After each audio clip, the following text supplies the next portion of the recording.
ఈరోజు మనం చదవబోతున్నాం historical sources. So, historical sources history simple meaning study of a past. ఒకవేళ మనకి పాస్ట్ గురించి ఇన్ఫర్మేషన్ కావాలంటే మనం పాస్ట్‌ని ఆబ్వియస్‌గా మనం ఆ పాస్ట్‌లో లేము కాబట్టి మనకు ఆ ఇన్ఫర్మేషన్ కావాలి. సో, మనం పాస్ట్ లేకపోతే మనం ఏం చేస్తాం? ఆబ్వియస్‌గా మనం కొన్ని వేల సంవత్సరాల ముందు గురించి చదవాలనుకుంటున్నాం. సో, అప్పుడు మనము 2 వే 2 సోర్సెస్ ఉన్నాయి మనకి. Literacy sources and archaeological sources. So, literary sources ఏంటంటే అప్పుడు రాసిన ఏమైనా బుక్స్ ఏమైనా. ఇప్పుడు మనం ఒక బుక్ రాస్తామంటే ఈ పీరియడ్‌లో మనం ఏమేమి ఇంక్లూడ్ చేస్తాం? మన ఫోన్స్‌ని, ఆహ్, టీవీని, ఇన్‌స్టాగ్రామ్‌ని, మన మనం వాడిన వస్తువులన్నీ ఆ బుక్‌లో రాస్తాం.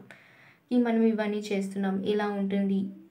సో, ఇవన్నీ మనం రాస్తే ఒక 100 ఇయర్స్ తర్వాత మనుషులు ఇలా ఉండేవారా అనుకుంటారు కదా!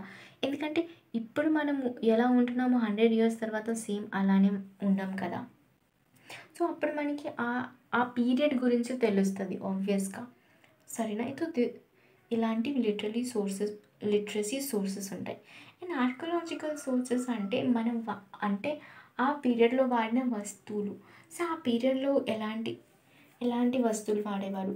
100 ఇయర్స్ ముందు 200 ఇయర్స్ ముందు ఇలాంటి పెన్స్ అయితే వాడరు కదా!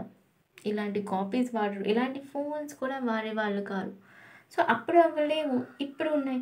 అండ్ 100 ఇయర్స్ రాబోయే 100 ఇయర్స్‌లో ఇలాగే ఉండరు కదా! మారిపోతాయి. So, archaeological sources simple meaning అంటే ఆ పీరియడ్‌లో వాడిన వస్తువులు. సో, మనకి ఆ వాడిన వస్తువులు మనకి ఆ పీరియడ్ గురించి చాలా విషయాలు చెప్తాయి. సో,